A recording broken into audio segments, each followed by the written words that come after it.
지난주 출애굽기 시작하면서 제가 강조했던 두 키워드가 있어요. 약속, 성취입니다. 약속, 성취. 이거는 사실 출애굽기만의 주제는 아니고요. 모든 성경을 관통하는 너무나 중요한 주제이기도 하죠. 생육하고 번성해라. 하나님의 창조 명령이 선포되어졌어요. 하지만 아담과 하와의 불순종이 있었죠. 가인의 살인이 있었죠. 람에게 살인이 있었죠. 노아 시대의 사람들은요, 부패함과 패역함이 이루 말할 수 없었죠. 하나님의 이 생육하고 번성하라는 창조의 명령이 실패하는 듯 보였습니다. 그렇지만 아시죠? 한번 흔들어 제낍니다. 노아의 홍수를 통하여서 다시금 모든 죄악의 간영함을 물리치고 똑같은 명령을 창세기 9장에서 했죠. 생육하고 번성해라. 하나님은 포기하지 않으세요. 포기하지 않는 하나님이 오늘 우리를 이 자리로 이끄신 줄 믿습니다. 예, 하나님은 포기하지 않으셔요. 그리고 이 이야기는 창세기에만 국한되지 않아요. 여러분 자막 보세요. 출애굽기 1장 7절 이스라엘 자손은 생육하고 불어나 번성하고 매우 강하여 온 땅에 가득하게 되었더라. 그렇습니다. 이 창조의 명령은 출애굽기에도 이어졌고요. 더 나아가 2025년 오늘을 살아가고 있는 우리들에게도 이루어지고 있고요. 주님 다시 오실 그날이 언제인지는 모르겠습니다. 하지만 우리는 믿고 있습니다. 그 날까지 생육하고 번성함과 강대함의 이야기가 그 약속이 성취되어지는 주님의 역사하심이 이루어지는 것이죠. 애굽에서 70명으로 시작을 했습니다. 하지만 300년에서 또는 400년 어간 속에 무려 200만여 명의 민족이 되었습니다. 새로운 왕이 등극했습니다. 하지만 이 왕은 애굽의 총리로서 혁혁한 공을 세웠던 요셉을 인정하지 않았습니다. 지난주 기억나시죠? 알지 못했더라, 몰랐던 게 아니에요. 인정하지 않았습니다. 그러니 어떠한 정책을 펼치겠습니까? 오늘 본문 9절, 10절을 보셔요. 그가 그 백성에게 이르되 이 백성 이스라엘 자손이 우리보다 많고 강하도다. 자, 우리가 그들에게 대하여 지혜롭게 하자. 두렵건대 그들이 더 많게 되면 전쟁이 일어날 때에 우리 대적과 합하여 우리와 싸우고 이 땅에서 나갈까 하노라 하고. 자, 요 말을 한번 잘 보셔요. 먼저 9절을 한번 보세요. 이스라엘 자손이 우리보다 많고 강하도다. 진짜 그럴까요? 아니에요. 아니에요. 그렇지 않습니다. 애굽 땅에 살고 있는 이스라엘 민족은요, 어디에 있었느냐? 전역에 펼쳐진 것도 아니고요.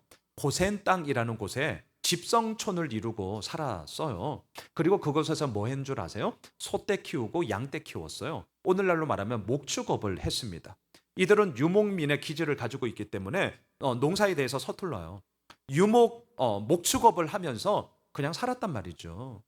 그러면 한번 보셔요. 우리보다 많고 강하다? 택도 없는 소리요. 군사훈련 받은 적 없거든요. 군대 갔다 오지 않았거든요. 전쟁에 참여한 경험은 더더군다나 단 한 번도 없거든요. 반면에 애굽은 어떻습니까? 그 당시 최고의 강대국입니다. 전쟁만 했다면 이겨요. 영토를 확장했어요. 수많은 나라들을 벌벌 떨게 하는 강력한 군사력을 기반으로 해서 나아가고 있는 최강대국이에요. 잽이 안 되죠. 목축업자와 군인들이 싸운다? 잽이 안 되는 겁니다. 그런데 왕 희한하죠? 우리보다 많고 강하다? 아니에요. 아니에요. 또 10절도 보세요. 전쟁이 일어날 때에 대적과 이들이 뒤통수 치면서 우리를 배반 때릴 거야. 아니, 이건 아니죠. 일어나지도 않은 만약에라는 가정을 기반으로 해서 나름대로의 결론을 내리고 있는 자기 억측이자 헛된 망상 아니겠어요? 자, 그런데 어이없게도 애굽 왕은 정말 이러한 헛된 망상과 억측을 가지고요, 이걸 기반으로 이제 이스라엘 백성들을 학대하기 시작합니다. 11절을 한번 보셔요. 우리 같이 읽을까요? 감독들을 그들 위에 세우고 그들에게 무거운 짐을 지워 괴롭게 하여 그들에게 바로를 위하여 국고생 비돔과 람셋을 건축하게 하니라. 자, 보세요. 오늘 제가 나누고자 하는 키워드는 두려움입니다. 두려움. 자, 애굽 왕이 두려웠어요. 그래서 지금 이렇게 하고 있습니다. 희한하죠? 애굽은 당대 최고의 강대국이라니까요. 그리고 오늘 본문에 나오는 이 왕은 그 나라를 다스리고 있는 최고 권력자예요. 자, 우리가 볼 때 뭐가 두려워요? 아니, 진짜 날아가는 새도 떨어뜨릴 판인데, 실세인데, 실권을 가지고 있는데 뭐가 두려울까요? 저희들의 시선으로 볼 때는 뭐가 걱정이지? 뭐가 염려할 게 있지? 왕인데? 최고의 강대국을 다스리는 왕인데? 자기 마음대로 다 할 수 있는 것 아닌가? 우리는 그런 생각이 듭니다. 그런데 오늘 본문은 놀랍게도 우리에게 이렇게 얘기합니다. 얘야, 그러한 왕도 사람이야. 그러한 왕도 두려워한다. 자, 여러분, 여기서부터 우리가 시작해야 됩니다.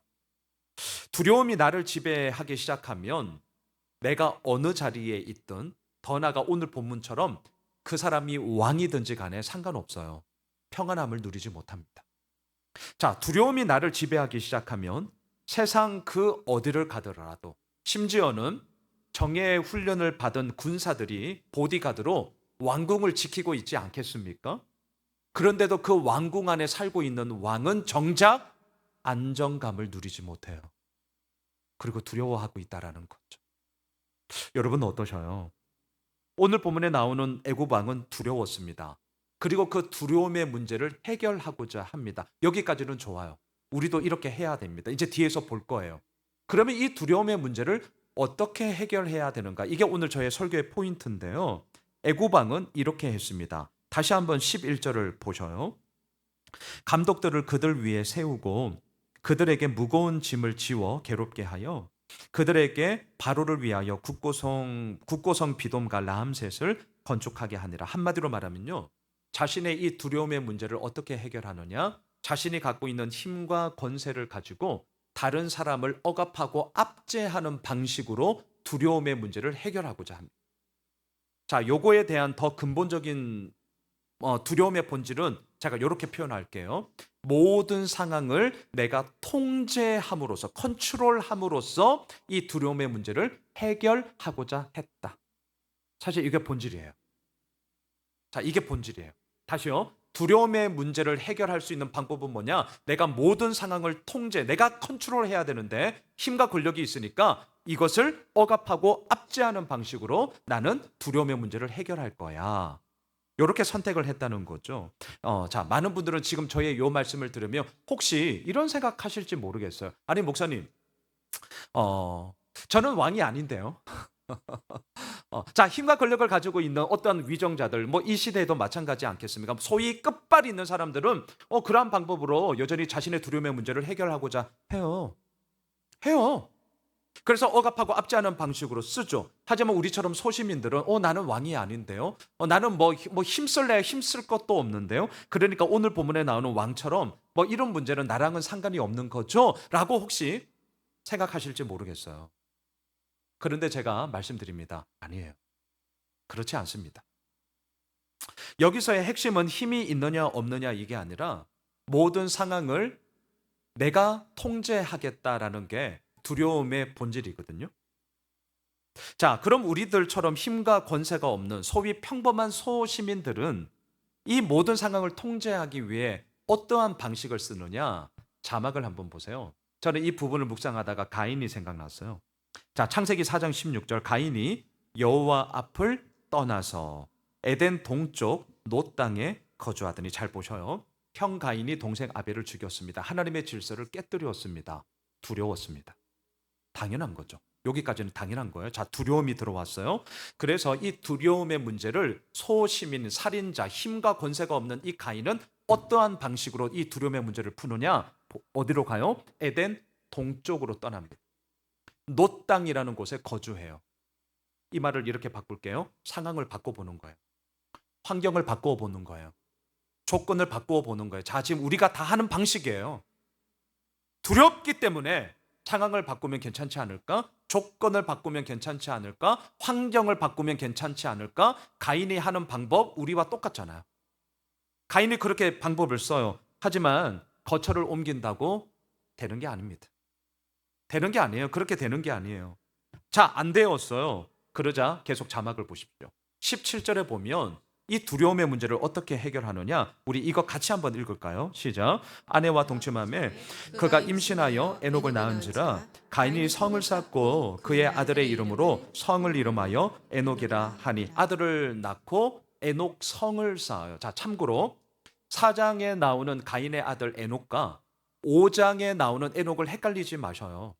우리가 이미 알고 있는 에녹은 창세기 5장에 나오는 하나님과 300년을 동행하다가 죽지 않고 하나님의 나라로 들리워진 그 에녹을 알고 있는데, 지금 방금 읽었던 이 에녹은 그 에녹 아니에요. 동명이인입니다. 자, 여기서 중요한 거. 가인이 아들을 낳고 그 아들을 위해서 뭐 하고 있느냐? 성을 쌓았어요. 물론 규모는 모르죠. 하지만 중요한 건 성을 쌓았습니다. 왜 성을 쌓았느냐? 두려워서요. 두려워서요. 아니, 두려운데 왜 성을 쌓죠? 그래야만 모든 상황을 자기가 컨트롤할 수 있다라고 생각했기 때문이죠. 테두리를 딱 치는 거예요. 테두리를. 자, 잘 보십시오. 애굽 왕처럼 힘과 권력이 있는 사람들은 그 힘과 권력을 가지고 이 두려움의 문제를 다른 사람들을 억압하고 압제하는 방식으로 씁니다. 그러니까 내가 안 바뀌려고 해요. 힘과 권세를 가지고 다른 이들을 바꿔버리려고 하는 거죠. 그러면 두려움이 해결될 줄 알고. 그렇게 해서 안 됩니다. 안 돼요. 자, 반대로 우리처럼 힘이 없고 권세가 없고 이 가인처럼 때로는 막 두려움에 벌벌 떨고 있는 우리들의 잘못이 있으니까, 그런 우리 같은 경우는 어떠한 방식을 쓰느냐? 성을 쌓아버려요. 성을. 이 말을 달리 말하면 뭐죠? 관계의 단절이라고 할 수 있겠죠. 그리고 그냥 딱 철벽을 쳐버리죠. 이 말을 이렇게도 바꿀게요. 자기가 가지고 있는 것을 지키는 방식으로 이 두려움의 문제를 해결하려고 한다는 거죠. 자, 부모님들, 우리 이 자리에 다 우리 부모님들이신데, 자녀들 어떠셔요? 자녀들. 가인이 자기의 아들 놓고 얼마나 귀하겠습니까? 그래서 성을 쌓았다니까요. 잘 키워보려고 했던 거겠죠. 하지만 성을 쌓는다고 되더냐? 안 되잖아요. 자, 부모는 죽어라 돈 벌어가지고 자식 새끼 위해서 성 쌓는다고 돈 투자하고 시간 투자하고 노력을 막 투자해요. 그러면서 또 이렇게 말해요. 이렇게 하는 거는 다 너를 위해서 하는 거야. 웃기고 있네. 물론 그럴 수도 있겠죠. 하지만 저도 새 아들을 키워보니까 때로는요, 그렇게 말하는 것은 목사의 위신을 위해서. 목사들이라고는 제가 강조 안 합니다. 그렇게 생각을 하지 않아요. 그런데 너를 위해서 하는 거야 하지만 때로는 나를 위해서 하는 거더라고요. 특별히 저 같은 경우 이 공인이니까 나를 위해서 하는 거예요. 나를 위해서. 가인은요, 에녹을 위해서 성을 쌓는다라고 얘기를 하는 거지만 아니에요. 자기의 두려움의 문제를 그 방식으로 성을 쌓았던 거잖아요. 그러니까 자녀들도 아는 거죠. 우리도 자녀의 삶을 다 살았잖아요. 컸어요. 그 방식이 충돌이 돼요. 부모 자식 간에도 이게 충돌이 되더라고요. 그래서 어떻게 해요? 우리가 한 몸을 이루어 새로운 가정을 이루었잖아요. 이게 성경적인 원리입니다. 예, 이렇게 되는 거죠. 이건 자연스러운 거죠. 여러분, 애굽 왕처럼 힘과 권력으로 억압과 압제의 방식으로 그 두려움의 문제를 해결하려고 하십니까? 아니면 가인처럼 힘과 권력이 없으니까 나를 지키는 방식으로 철벽 쌓아버리고 선 걷버리고 성 딱 쌓아가지고 여기까지, 그리고 자기 것을 지키는 방식으로 두려움의 문제를 해결하려고 하십니까? 밖으로 나아가느냐, 안으로 움츠러드느냐, 방향의 차이일 뿐이지 본질은 똑같아요. 이렇게 하든 저렇게 하든 모든 상황을 내가 컨트롤 해보겠다라는 본질적인 싸움을 하셔야 합니다. 이게 두려움의 본질이거든요. 이런다고 안 돼요. 자, 12절을 보십시오. 12절에서 이렇게 한다고 안 된다는 걸 얘기하고 있거든요. 같이 읽겠습니다. 그러나 학대를 받을수록 더욱 번성하여 퍼져가느니 애굽 사람이 이스라엘 자손으로 말미암아 근심하여. 그렇습니다. 두려워서 억압하고 압제했어요. 이 두려움이 해결될 줄 알고 웬걸 혹 있는 거 떼려다가 혹 하나 더 붙였어요. 근심하여. 억압과 압제를 했지만 작용이 있으면 반작용이 있습니다. 이렇게 한다고 되는 게 아니다라고 성경은 지금 우리들에게 얘기하고 있습니다. 더 근심해요. 더 근심. 자, 상황이 이쯤 되면 제가 질문 하나 하겠습니다. 자, 우리가 이제 애굽 왕이에요. 억압과 압제의 방식을 썼어요. 근데 더 근심거리만 생겼어요. 자, 상황이 이쯤 되면 이제 우리 어떻게 하겠습니까? 객관식으로 내드리겠습니다. 1번, 아하, 내가 쓴 방법이 잘못되었구나. 한번 방법을 바꿔보겠다. 자, 2번, 아니다. 한 번 가지고 우리는 삼세판 정신을 가지고 다시 한번 밀어붙여. 3번, 아유 모르겠다. 자, 몇 번을 선택하시겠습니까? 내가 애굽 왕이라면 저는 2번. 대부분 아마 2번이실걸요. 한 번에서 잘 안 되면 바꾼다, 뭐 그런 분들도 있겠지만, 그래도 한 번 가지고 아니죠. 한 번은 더 적어도 3세판 한 번은 더 밀어붙여 보는 거죠. 저 같으면 2번. 자, 애고방은 몇 번? 얘도 똑같아요. 2번이에요. 자, 13절 14절을 보십시오. 똑같아요, 우리랑. 사람은 별 수 없어요. 자, 13, 14절 보세요. 이스라엘 자손에게 이를 엄하게 시켜 어려운 노동으로 그들의 생활을 괴롭게 하니 곧 흙 이기기와 벽돌 굽기와 농사의 여러 가지 일이라. 그 시키는 일이 모두 엄하였더라. 예, 예나 지금이나 앞으로도 사람이 살아가는 이런 생각의 보편적인 패턴은 바뀌지 않습니다. 더 밀어붙여요. 한 번으로 안 되니까 좋아. 힘과 권세가 있으니까 다시 한번 밀어붙여 더 엄하게 밀어붙이고 있습니다. 여러분, 작용이 있으면 반작용이 있다니까요.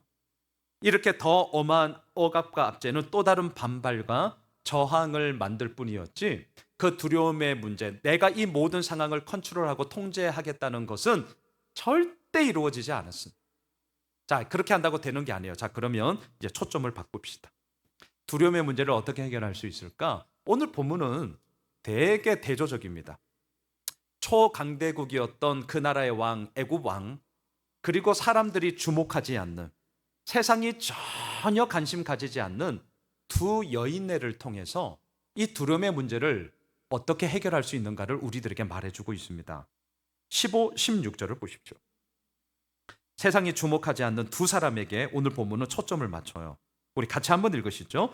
애굽 왕이 히브리 산파 시브라라 하는 사람과 부하라 하는 사람에게 말하여 이르되 너희는 히브리 여인을 위하여 해산을 도울 때에 그 자리를 살펴서 아들이거든 그를 죽이고 딸이거든 살려두라. 와, 너무 잔인해요. 아, 이거 진짜 너무너무 잔인합니다. 산파는 그동안 생명을 낳는 데에 도움을 주던 사람이었어요. 진짜 이거 상상만 해도 저는 어떻게 이룰 수 있어? 새로운 생명이 태어나면 기쁘죠. 감사하죠. 여러분들 자녀들 태어났을 때 그 말 안 듣는 그 시끼 낳을 때 얼마나 기뻐요. 요즘 저거 갑자기 그 넷플릭스의 드라마 폭삭 속았수다. 어제 엉엉 울었어요. 네, 봤어요 어제. 말씀 준비하다 말고 이 인간이 미쳤지. 엉엉 울었어요. 와, 예, 새로운 생명이 태어난다는 것 얼마나 기뻐요. 얼마나 감사해요. 네, 정말 감사해요. 그런데 그 행복하고 기쁜 그 영광스러운 순간을 무자비한 살인의 현장으로 만들라는 진짜 잔인한 명령을 하고 있습니다. 참고로 우리말 성경에 그 16절을 보시면 해산을 도울 때 그 자리를 살펴서, 제가 이전에는 이 부분은 너무 그냥 익숙한 본문이어서 넘어갔거든요. 근데 갑자기 좀 궁금했어요. 자리를 살피다. 여러분들 어떻게 이해하고 계셔요? 자리, 이불 자리, 침대 자리, 뭐 그런 거 생각하시죠? 와, 제가 원어 성경을 봤거든요. 완전히 다른 의미였는데 비유적 표현인데 원어를 직역하면 자리라는 이 단어가 두 돌들이라는 표현이에요. 생뚱맞죠?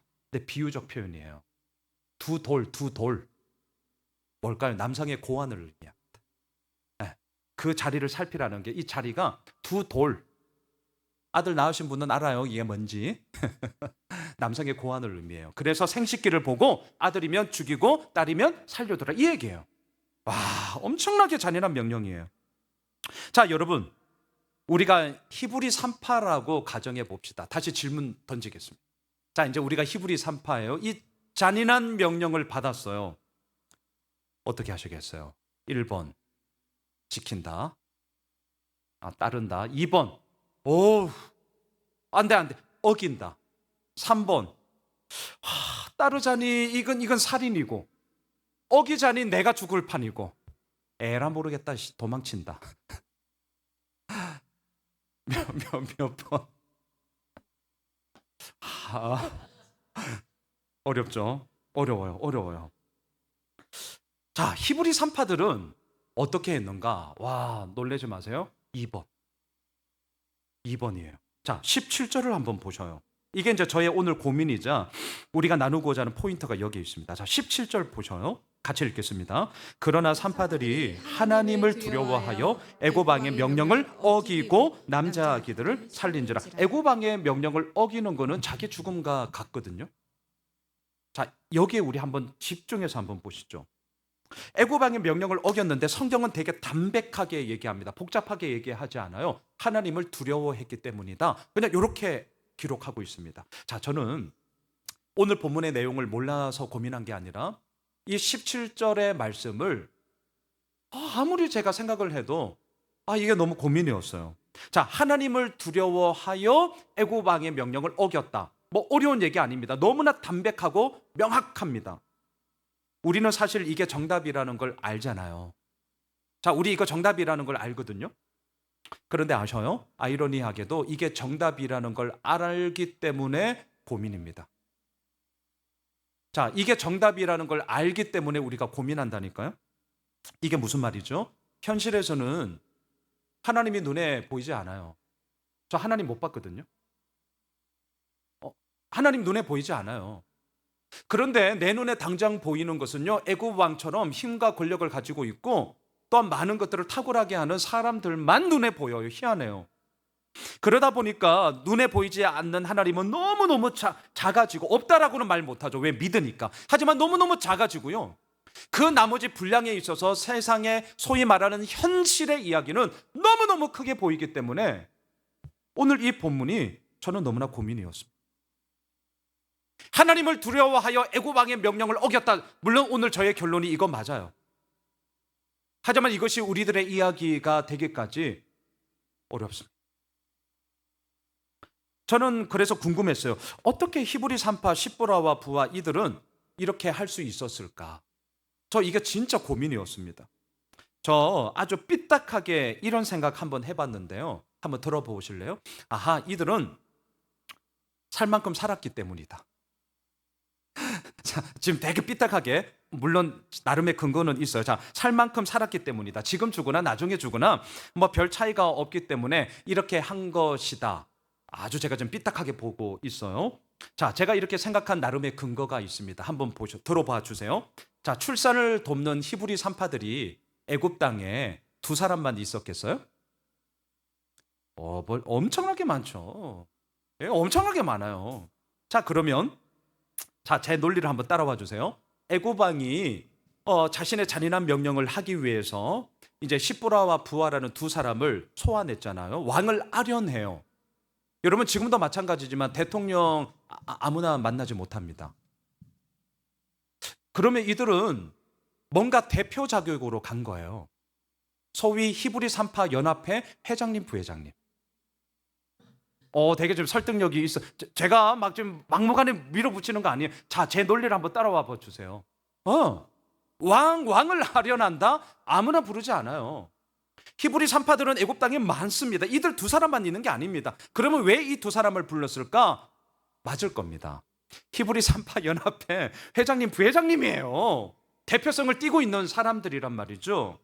자, 그러면 더 나가 봅시다. 어떤 조직이든, 이거는 뭐 100%는 아니지만 통상적으로 어떤 조직이든 그 조직을 대표하는 분들의 나이는 그래도 중상 이상은 되어야 합니다. 밑에 있는 분들이 잘 되기는 어려워요. 친목단체 이런 거 빼고 정말 좀 어떠한 실권을 가지고 있으면 고령의 연령자들이 아무래도 대표가 된단 말이죠. 자, 고로 저는 이런 생각을 한 겁니다. 십보라와 부하 이 두 사람 역시 히브리 산파 연합회 회장님, 부회장님이니까 나이가 많지 않았을까? 대표성을 띠고 있으니까 고로 살 만큼 살았으니 이 명령을 지킬 수는 없고, 또한 지금 죽으나 나중에 죽으나 뭐 매 한 가지니까 나는 이 명령을 지키지 않을 거야 라고 결정을 한 게 아닐까. 흔들리시면 안 돼요. 여러분, 흔들리시면 안 돼요. 나름 논리는 갖고 있지만 이거는 지 생각이고 예생각이에요. 예생각. 이건 성경에서 말하는 게 아닙니다. 예생각이에요. 자, 본문을 묵상하면서 제 고민이 이거였습니다. 내가 왜 이렇게까지 삐딱하게 생각을 자꾸 할까? 저 진짜 생각 엄청 많이 하거든요. 근데 너무 삐딱하게 제가 이 본문을 보는 거예요.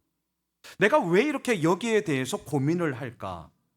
꽤 많은 시간을 제가 할애했거든요. 그러면서 제가 알게 되었습니다.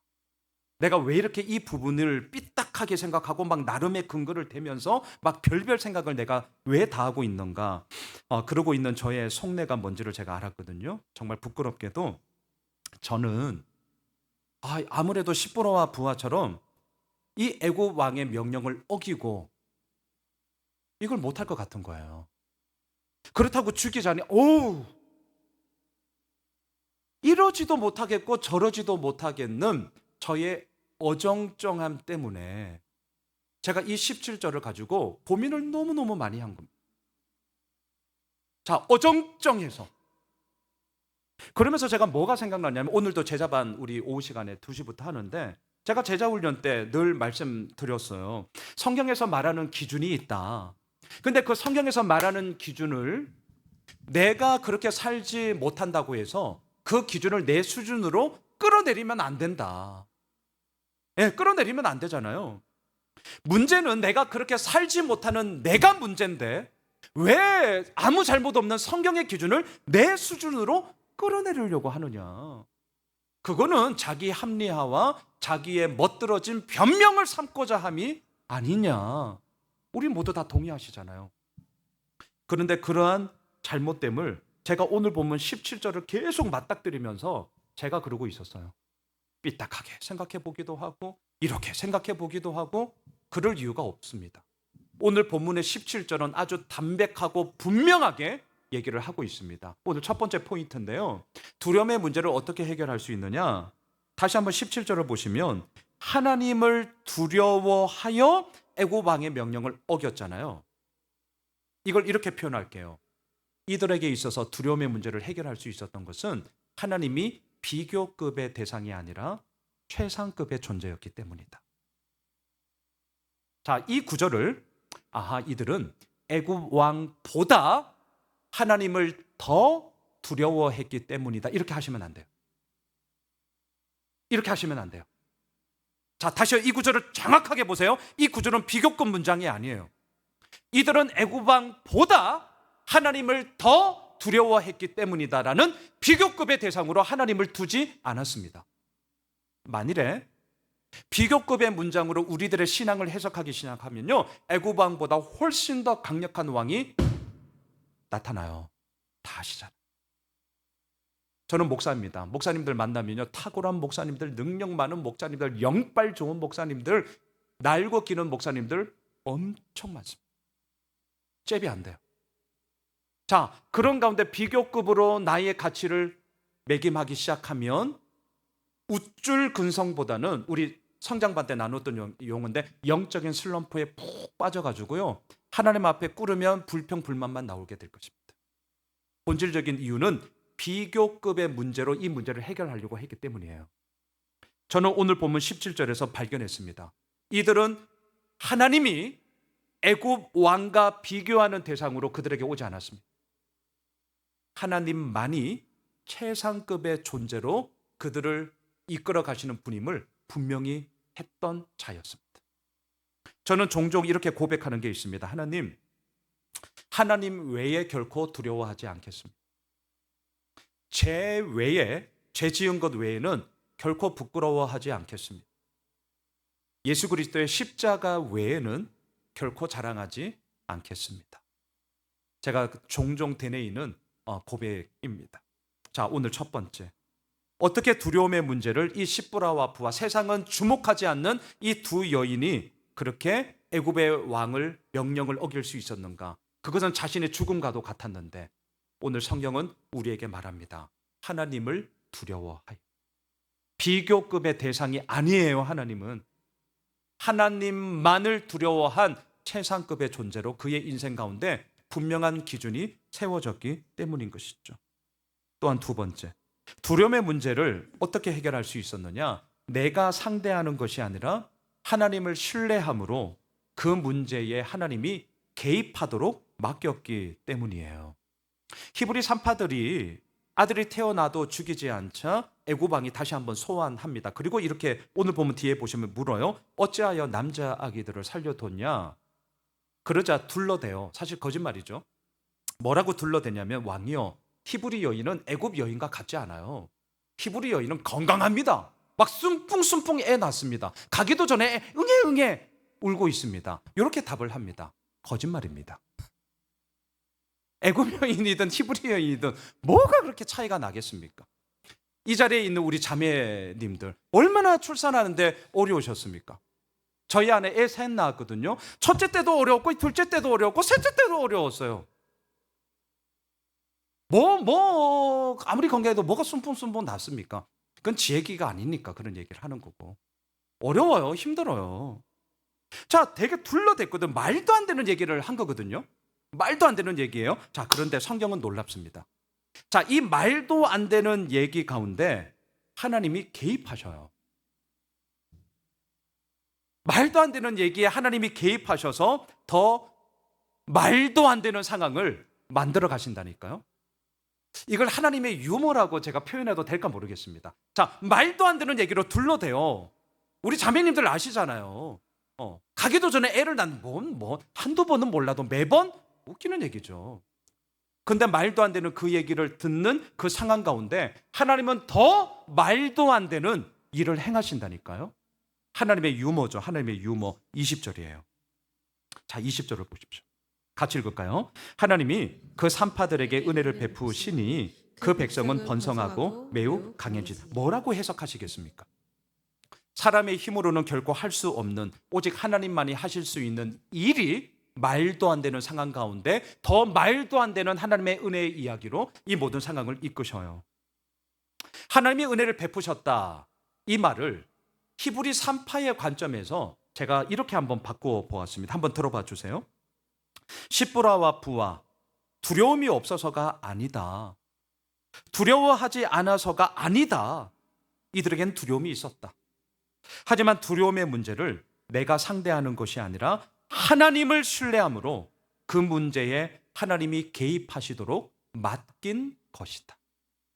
저는 이게 오늘 본문에 나오는 하나님이 은혜를 베푸셨다라는 말의 설명이라고 저는 그렇게 생각을 합니다. 내가 하려고 하니 엄두가 안 나는 거죠. 내가 하려고 하니 더더욱 고민만 하게 되는 것이고 이러지도 못하고 저러지도 못하는 어정쩡함 가운데 우리가 살아가고 있는 것 아니겠습니까? 우리 분명하게 다짐합시다. 우리 어떻게 해야 되냐고요? 두 번째 포인트입니다. 두려움의 문제를 내가 상대하는 것이 아니라 우리 하나님 믿잖아요. 이럴 때 하나님이 그 두려움의 문제를 개입하셔서 당신의 더 놀라운 일을 행하시도록 우리는 맡겨야 하는 것이죠. 말씀을 정리하겠습니다. 히브리 산파, 세상 사람들은 아무도 주목하지 않았습니다. 이들은 사회적 지위도 낮은 사람들이었습니다. 아니, 오히려 하찮게 여김을 당하는 자들이었습니다. 그리고 세상의 사람들은요, 그저 자신들의 필요에 따라 이 사람들을 써먹는 수단으로만 생각했습니다. 애굽 왕도 보세요. 군인 출동시켜서 다 죽일 수 있잖아요. 그런데 지들은 피 안 묻히고 자기 손으로 피 안 묻히고 모든 문제를 해결하려고 해. 지 손으로 코 안 만지고 코 풀려고 하는 거예요. 산파들을 이용해서. 이게 세상입니다. 그런데 하나님은 그리하지 않으셨습니다. 하나님은 그리하지 않으셨어요. 오히려 하나님은 세상이 주목하지 않는 여인들을 통해 하나님의 대반전의 역사를 이루셨습니다. 21절 보셔요. 오늘 본문 21절 같이 읽을까요? 그 산파들은 하나님을 경외하였으므로 하나님이 그들의 집안을 풍성하게 하신지라. 이게 하나님을 경외한 자들의 결론입니다. 사랑하는 예수 호미실 가족 여러분, 저는 확신하는 게 있습니다. 오늘 본문의 21절에 나오는 이 결론은 상황이 바뀌어도 시대가 바뀌어도 조건이 바뀌어도 절대 변하지 않습니다. 저는 확신합니다. 하나님을 두려워하는 자, 그들의 결론은 바뀌지 않아요. 저는 확신합니다. 하나님을 경외하는 자, 그들의 결론은 바뀌지 않아요. 오늘 21절요. 그래서 여러분 21절에 그 산파들은 요 단어에 우리 이름 넣어봅시다. 자, 양순홍 하지 마시고 여러분들의 이름을 넣어서 읽도록 합시다. 자, 시작. 양순웅은 하나님을 경외하였으므로 하나님이 그들의 집안을 흥왕하게 하신지라. 바라기는 이러한 하나님의 역사하심이 새로 시작하는 4월 한 달 가운데 또한 출애굽기를 강해하는 먼 여행 가운데 계속해서 이루어질 줄 믿습니다.